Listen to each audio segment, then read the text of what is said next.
31st night కి farm house book చేసుకుని friends తో ఎంజాయ్ చేయాలనుకుంటున్నారా? అయితే వెంటనే డోసే యాప్ ని డౌన్లోడ్ చేసుకుని బుక్ చేసుకోండి.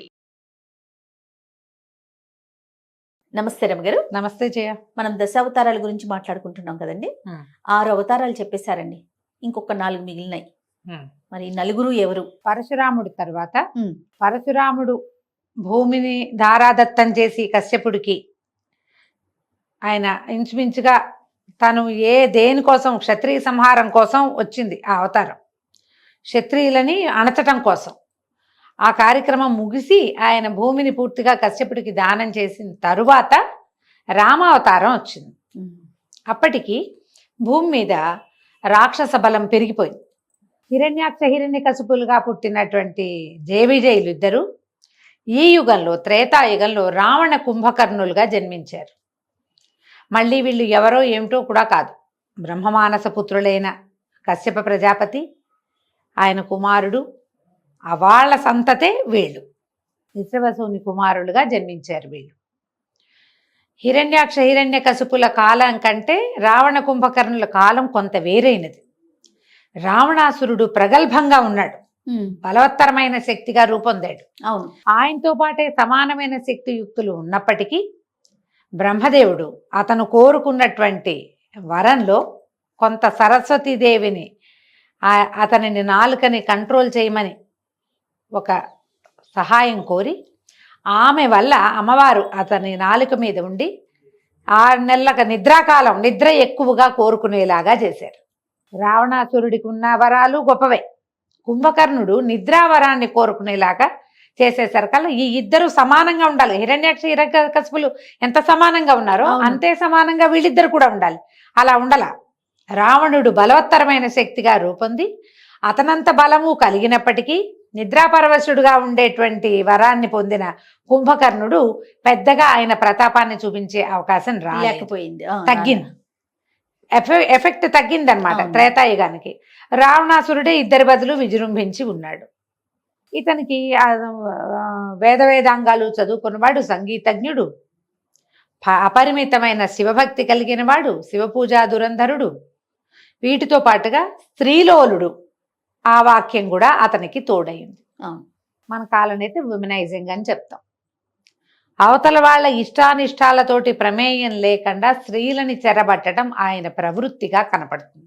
మిగిలినవన్నీ అద్భుతమైన లక్షణాలు. చాలా తపస్యాలి ఆయన. రావణాసురుడు చాలా గొప్పవాడు, అమోఘ వరాలు పొంది ఉన్నాడు బ్రహ్మ నుంచి. ఎవ్వరి వల్ల మరణం లేకుండా నరవానరులు తప్ప, ఇట్లా చెట్ల మీద వాటి మీద తిరిగే జాతి నరులు, వీళ్ళు బలహీనులని ఆయన ఉద్దేశం, అంతే. మిగిలిన ఎవ్వరి నుంచి వరం లేకుండా దేవతలు, దేవజాతులు ఉన్నాయి కదా, దేవగంధర్వ కిన్నర కింపురుషాదులు, యక్షులు బోల్డంత మంది ఉన్నారు. వాళ్ళలో ఎవ్వరి వల్ల ఆయనకి మరణం లేదు అతనికి. ఆ సమయంలో ఈ దేవతలందరూ బ్రహ్మదేవుడికి చెప్పారట, మన రావణాసురుడితో చాలా ఇబ్బందిగా ఉంది, ఆర్యావర్తం అంతా అతని దీంతో నిండిపోయి ఉంది, జనస్థానం అంతా రాక్షసులు, తర్వాత ఏమో మన దండకారణ్యం అంతా రాక్షసులు, వాళ్ళు అక్కడ ఋషులందరూ చేరేది అక్కడ, వీళ్ళని తపస్సులు చేసుకొని ఇవ్వటం లేదు, ఏం చేయాలి? అప్పుడు విష్ణుమూర్తి వీళ్ళకి సహాయం చెప్పాడు. భూలోకంలో దశరథ మహారాజు పుత్ర సంతానం కోసం వాంఛలో ఉన్నాడు. వీళ్ళు సూర్యవంశీయులు. దశరథుడు అప్రమేయ పరాక్రమం కలిగిన వాడు. తర్వాత ఏమో ఆయన వంశం చాలా గొప్పది, ఆయనకు సంతానం కావాలి, ఆ సంతానంగా నేను జన్మిస్తాను. ఈ సహాయం చేయటం కోసం నాతో ఉండేటువంటి 4 శేషుడు, శంఖచక్రాదులు కూడా నాతో జన్మిస్తారు. నా అంశలతోటి, 4 అంశలతోటి నేను అక్కడ జన్మిస్తా. ఈ దేవతలందరూ కూడా అప్సరసలతో కలిసి ఇక వానరులని, లాంగూలములు అంటే యమనాలి, కోతులు, కొండముచ్చులు, తర్వాత ఏమో మన ఎలుగుబంట్లు, ఈ 3 జాతులని సృష్టించండి సహాయం చేయటానికి అని ఆజ్ఞ ఇచ్చారని చెప్తారు. ఒక్క కథనం తెలియజేయబడుతుంది. ఆ సమయంలోనే దశరథ మహారాజు ఏం చేశారు, వీళ్ళు భగవంతుడితోటి దేవతలందరూ మాట్లాడుకున్న తర్వాత చకచక ఈ వానరాలందరూ పుట్టడం మొదలుపెట్టారు. వానరులు ఒక్కొక్క దైవపు అంశతోటి ఒక్కొక్క వానరుడు చొప్పున జన్మించారు. వాయుదేవుడి సంతానంగా ఆంజనేయ స్వామి, వాలి సుగ్రీవులు, మిగిలిన మొత్తం నలుడు నీలుడు మైందుడు ద్వివిధుడు వీళ్ళందరూ కూడా ఒక్కొక్క దేవతాంశతోటి జన్మించారు. వాళ్ళది ఒక ప్రత్యేక సామ్రాజ్యం ఏర్పడి ఉన్నది.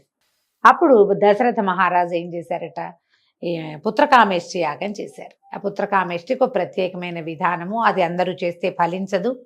దానికోసమని ఆయన ప్రత్యేకంగా ఋషిని తీసుకొచ్చారు. ఋష్యశృంగ మహామునిని తీసుకొచ్చుకుని ఆయనతోటి ఈ యజ్ఞం చేయించారు. అశ్వమేధము చేశారు ముందు, తర్వాత పుత్రకామేష్టి కూడా చేస్తే ఆ పుత్రకామేష్టి యాగం పూర్తయిన తర్వాత ఒక దైవం, ఒక ఆయన దీనిలో యజ్ఞపురుషుడు బయటకు వచ్చి వీరికి పాయసాన్ని ఇచ్చాడు దశరథ మహారాజుకి.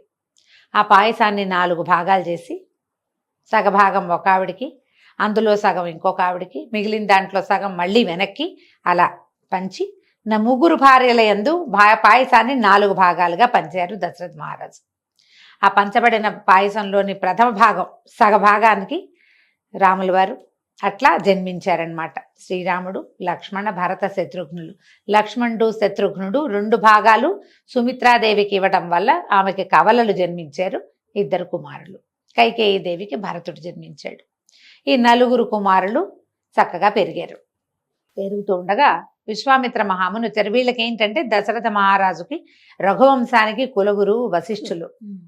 మొట్టమొదటి రాజుల నుంచి తర్వాత చివరి రాజుల వరకు ఎప్పుడూ ఆయనే కులగురువుగా ఉన్నారు.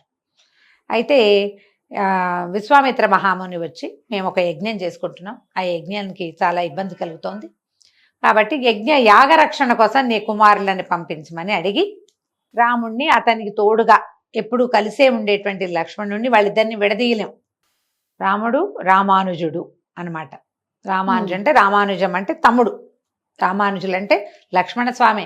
భరతుడు శత్రుఘ్నుడు కూడా రాముడు తమ్ముళ్ళే, కానీ ఈయనే రామానుజుడుగా ప్రఖ్యాతుడు అనమాట. లక్ష్మణుడే. రామలక్ష్మణులు ఇద్దరిని వెంబడి పెట్టుకుని తీసుకువెళ్ళి ఈయన పరిపూర్ణ మానవావతారుడుగా జన్మించాడు ఇక్కడ. ఎందుకంటే ఈ రావణాసురుడు కేవలము మానవుల చేతిలో మాత్రమే మరణాన్ని పొందేటువంటి వరాన్ని పొంది ఉన్నాడు. ఎక్కడా తన భగవద్ అంశని కానీ భగవత్ విభూతిని కానీ చూపించలేదు రాముల వారు. మొదటి పుట్టిన రోజు దగ్గర నుంచి, తొలి రోజు నుంచి సరయూ నది ప్రవేశం చేసే వరకు సాధారణంగా మానవులు ఎలా ఉండాలో చూపించారు. మానవులకి ఎలాంటి భావోద్వేగాలు ఉండొచ్చు అదే చూపించారు. వేరేదేం చేయాల. ఆయన నన్ను దశరథాత్మజుడుగా తెలుసుకోండి అని చెప్పారు. దశరథాత్మజుడుగానే ఉన్నారు. మొదటిసారి వెళ్ళినప్పుడు విశ్వామిత్రుడి వల్ల ఈయన బల అతిబల అని 2 పెద్ద విద్యలు నేర్చుకున్నారు. ఆకలి దప్పులు ఉండవు.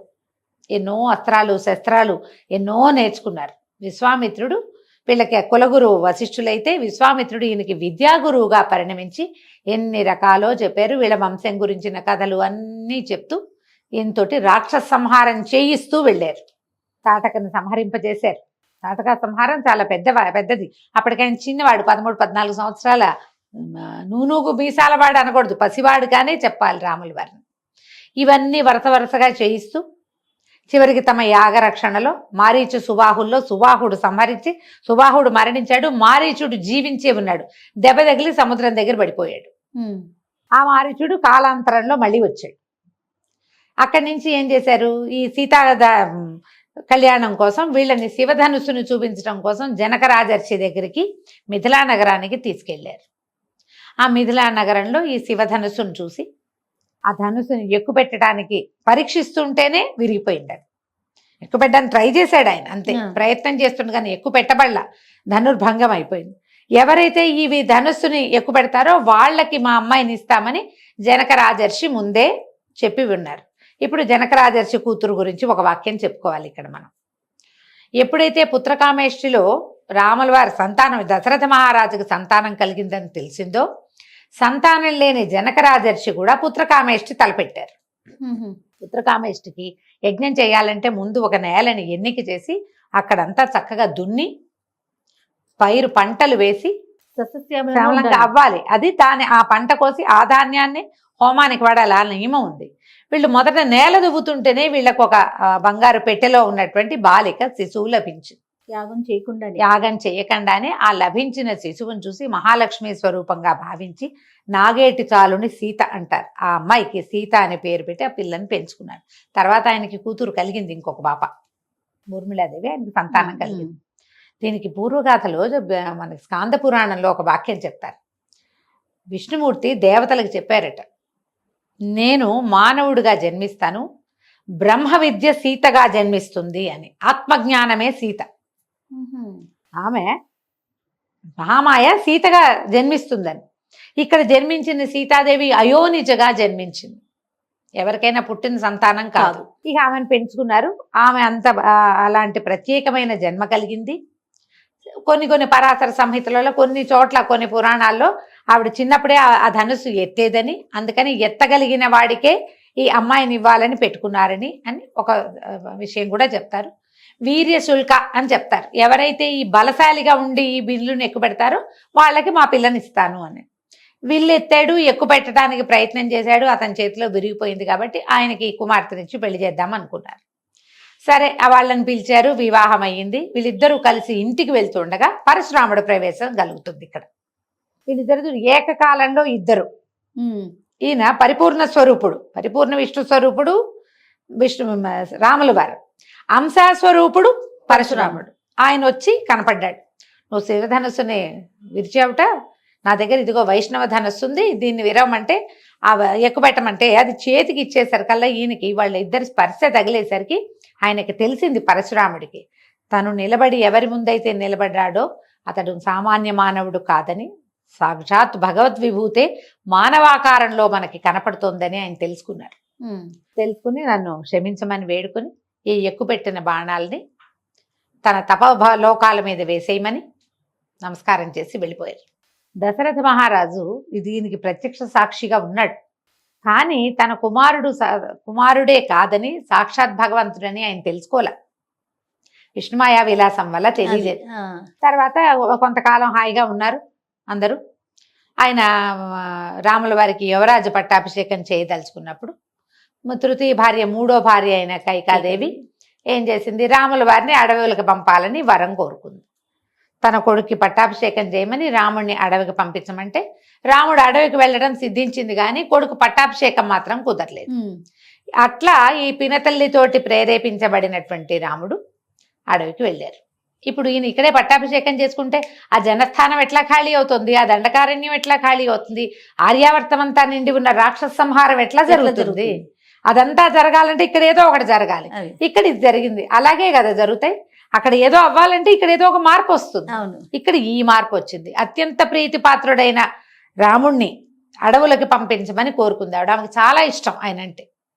ఆమె చేతుల్లోనే పెరిగిన కుమారుణ్ణి ఆ మాట అడిగింది.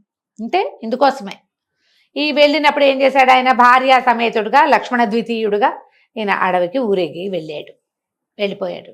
వెళ్ళిన తర్వాత 14-13 సంవత్సరాలు గడిచినాయి. హాయిగా ఉన్నారు. ఎప్పటికీ అక్కడ ఉన్న దండకారణ్యంలో ఉన్న రాక్షసులందరినీ చంపేశాడు ఆయన. జనస్థానంలో, దండకారణ్యంలోనూ చేశారు చిన్న చిన్నవి.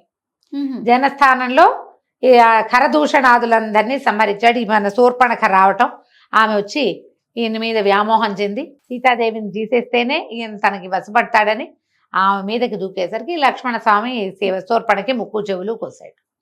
కొంచెం విరూపిని చేశాడు. ఆమె ఖరదూషణులకి చెప్పింది.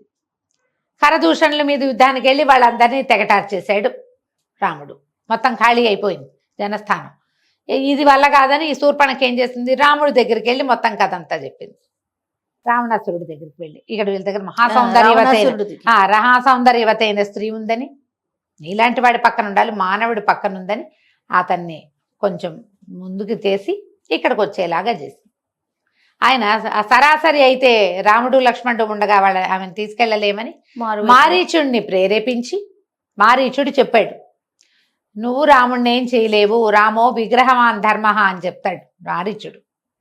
చిన్న బాలుడుగా ఉన్నప్పుడే నన్ను అక్కడ కొట్టి ఇక్కడ పడేశాడు, ఇప్పుడు కూడా వాళ్ళు మాను ఋషుల వేషాల్లో తిరుగుతున్నారు, భయం వేసింది నాకు అతన్ని చూస్తే, మళ్ళీ పారిపోయాను నేను, అతన్ని గెలవలేవు నువ్వు, నీ వల్ల కాదంటే ఆయన భయపెట్టి బెదిరించి మారీచుడితోటి బంగారు లేడి వేషం వేయించాడు. ఆ బంగారు లేడిని చూసి సీతాదేవి, ఆవిడికి తెలీదు ఇది బంగారు లేడి ఉండదని, తెలుసు ఆవిడకి. మరి ఎట్లా ఇది జరిగేది కదా, కథ ముందుకు వెళ్ళాలిగా. ఆ లేడిని కావాలని ఒక సామాన్యమైన లేడి కోసం భర్తని పంపించి, లక్ష్మణుడిని పంపించి, తను అసహాయ స్థితిలో రావణాసురుడికి దొరికేసింది. ఆయన తీసుకుపోయాడు. ఇక వీళ్ళిద్దరు అన్నా తమ్ముడు వెతుక్కున్నారు. ఇప్పుడు అసలు కథ ఎక్కడ ప్రారంభమైంది? రాముల వారి కంటే ముందు పుట్టినటువంటి వానరులు, లాంగూలములు, వృక్షజాతి అంతా ఇప్పుడు కనపడింది. ఎప్పటి కథ అంతా ఎంత నడిచింది చూడు రాముడి కథ. బోళ్ళంత ప్రయాణం ఆయన 13 ఏళ్ళు నడిచిన తర్వాత ఈ అడవులన్నీ నడిచాక ఆ బ్రహ్మ విద్య పూర్తిగా ఆయన చేతిలో నుంచి బయటికి వెళ్ళిపోయాక అప్పుడు కనపడ్డారు. అప్పటిదాకా వీళ్ళ ప్రస్తావన రాదు రామాయణంలో, వాల్మీకంలో కనిపించదు. ఇప్పుడు వస్తారు. ఈ వెతుక్కుంటూ వెళ్తారు. సీతను వెతుక్కుంటూ వెళ్తే వీనికి విరాధుడు, కబంధుడు, ఇలా రాక్షసులు వాళ్ళు వీళ్ళు కనిపిస్తారు. విరాధుడే నాకు గుర్తుండు. ముందుకెళ్ళేసరికల్లా శబరి. అక్కడి నుంచి ఇక్కడికి వెళ్తారు. ఈ మన వానరులు వాళ్ళు ఉన్న పంపా సరస్సు తీరము. ఈ వానరుల రాజ్యం కిష్కింధ వైపుకి నడిచి వెళ్ళేసరికల్లా వీళ్ళకి సుగ్రీవుడు ముందే వీళ్ళని చూసి, అన్నదమ్ములిద్దరిని చూసి బలశాలులుగా ఉన్నారు, ధనుర్బాణాలు ఉన్నాయి, వాలే పంపించాడని భయపడి తన మంత్రి అయిన ఆంజనేయుడిని వీళ్ళ దగ్గరికి పంపించారు. ఆంజనేయుడు వచ్చి వీళ్ళని ప్రశ్నించి కనుక్కొని వీళ్ళని సుగ్రీవుడితో స్నేహం కలిపాడు. సుగ్రీవుడికి అతని అన్నకి పడదు. ఆ అన్న అయినటువంటి వాలిని సంహరించి సుగ్రీవుడికి కిష్కింధ రాజ్యానికి పట్టాభిషేకం చేశాడు శ్రీరాముడు. తర్వాత ఆయన ఆజ్ఞతోటి ఈ వానరులందరూ దేశం 4 పక్కలకి, భూమి 4 పక్కల వెతుక్కుని ఎక్కడైతే సీతాదేవి వెళ్ళిపోయింది, వీళ్ళకి సీతాదేవి ఆభరణాలు కూడా కొన్ని దొరికినాయి ముందు. ఈ ఆభరణాలను బట్టి ఆమెవేనని గుర్తించి ఈ వైపుకే ఏటో తీసుకెళ్లబడిందని, ఎక్కడ ఖచ్చితంగా ఆమె ఉందో కనుక్కున్నారు.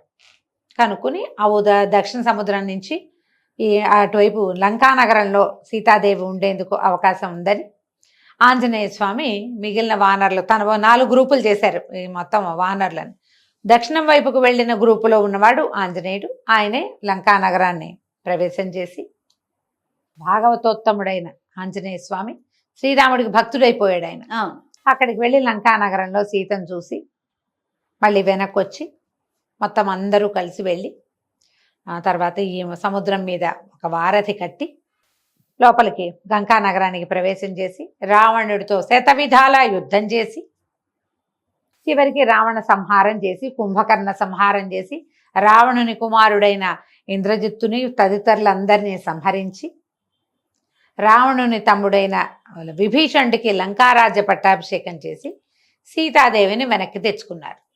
ఈ మొత్తం కథలో ఎక్కడ ఇంత ప్రయాణంలో ప్రతి చోట ఒక పురుషోత్తముడైన మానవోత్తముడు అతనినే చూపించారు తప్ప ఎక్కడా దైవం వీళ్ళకి సహాయం చేసినట్టుగా కానీ, ఆయనలోంటి అతిమానుషమైన శక్తి ఏదైనా ఇక్కడ ప్రవర్తించినట్టుగా కానీ జరగలేదు. ఈ అవతారం తీసుకున్నాడు. మానవ అవతారం సంపూర్ణ మానవ అవతారంగానే ఉన్నారు. మానవులకు ఉండే భావోద్వేగాలు, దుఃఖాలు, విరహము, బాధ, కష్టము, అన్ని రకాల భావోద్వేగాలు. అంటే ఇప్పుడు పరిపూర్ణ మానవుడు అంటే దుఃఖం ఉంటుంది, మానవులు దుఃఖిస్తారు. అవును, ఏదైనా తమకి కావాల్సింది దూరం అయితే ఎంత దుఃఖపడాలో అంత దుఃఖపడ్డాడు ఆయన. తమ్ముడికి ప్రమాదం జరిగితే అమ్మో మా తమ్ముడు లేకపోతే నాకెట్లా, నాకు కుదరదు అని దుఃఖించాడు. తమ్ముడు లేకపోతే కుదరదు అనుకున్నాడు. భార్య లేకపోతే కుదరదు, తమ్ముడు లేకపోతే కుదరదు. ఆయనకి దెబ్బ తగిలితే తమ్ముడు జీవించడేమోనని బెంగపెట్టుకున్నాడు. ఆ తమ్ముడిని జీవింపజేసిన వాడిని నువ్వు కూడా నా తమ్ముడు లాంటి వేయడనని కౌగలించుకున్నాడు. మనుషులంతా చేసేది అది, మానవులు చెయ్యవలసినదమ్మా అది. మానవులు చెయ్యవలసింది. ఇంత ప్రయత్నం చేశాడు, ఎక్కడ వదిలిపెట్టలా. ఎంత ప్రయత్నం చేశాడు. మానవులు ఎలా ఉండాలో చూపించడానికి భగవంతుడు స్వయంగా ఈ అవతారాన్ని ఎత్తి చూపించాడు. తర్వాత భార్యను తీసుకుని మళ్ళీ అయోధ్య నగరానికి వెళ్ళిపోయాడు. దశవర్ష సహస్రాన్ని దశవర్ష శతానిచ అని ఇలా చెప్తారు. 11,000 సంవత్సరాలు రాముడు రాజ్యం చేశాడని మన వాల్మీకి రామాయణంలో చివరి భాగంలో కనపడుతుంది. 11,000 సంవత్సరాలు ఆయన రాజ్యం చేశారు. చివరి రోజుల్లోనే అనిపిస్తుంది మనకి సీతాని పంపించేశారు అడవులకి. మొదటేమో మనకి రావణాసురుడి దగ్గర ఉన్నప్పుడేమో అగ్ని ప్రవేశం చేయించి అగ్ని పునీత సీతను తెచ్చుకున్నారు. మళ్ళీ ఆమె గర్భవతి అయిన తర్వాత, గర్భవతి అయ్యాక ఇక ఆమెను తనతో ఉంచుకోకూడదని భావించి ఆమెను అడవులకు పంపించారు. ఆ అడవుల్లో సంతానాన్ని కన్న తర్వాత సంతానాన్ని తీసుకున్న ఆమె మళ్ళీ ఇంకా అయోధ్య నగర ప్రవేశం చేయటానికి ఇష్టపడక ఏ భూమిలోంచి తను జన్మించిందో ఆ భూమిలోకి వెళ్ళిపోయి ఆవిడ వెళ్ళిపోయింది వైకుంఠానికి. లక్ష్మీదేవి వెళ్ళిపోయింది. ఈయన కుమారులిద్దరికీ పట్టాభిషేకం చేసి రాజ్యాన్ని సుస్థిరపరిచి ఈయన కూడా తన దారిని తన తమ్ముళ్లతో సహా మళ్ళీ వైకుంఠ నగర ప్రవేశం చేసేసారు, వెళ్ళిపోయారు. ఈ జీవితంలో ఏం చేశారు? జయ విజయులు స్వరూపం దాల్చినటువంటి రావణ కుంభకర్ణులు ఇద్దరిని వధించి ఆ వాళ్ళకి సహాయం చేసిన కొన్ని లక్షల మంది రాక్షస సంహారం కూడా చేసి మానవులు ఎలా ఉండాలో, కళ్యాణ గుణాలు కలిగిన ఆయన మానవుడు ఎలాంటి వాడో ప్రపంచానికి చూపించి ఎప్పటికీ తనది రాచబాటగా తనే ఒరవడిగా మనిషి అంటే ఇలా ఉండాలని ఉండేలాగా చూపించి వెళ్ళిపోయాడు భగవంతుడు. దీని తర్వాత మళ్ళీ కొంత గ్యాప్ తర్వాత, ఇంచుమించుగా ఇది త్రేతాయుగంలో జరిగింది కదా, ద్వాపర యుగపు చివరి భాగంలో సగభాగం అయిన తర్వాత జయ విజయులు పుట్టారు, భగవంతుడు పుట్టాడు. వాళ్ళ కథ మళ్ళీ చెప్పుకుందాం మనం ఇంకొక అవతారం. రైట్. నమస్తే. నమస్తే జీ.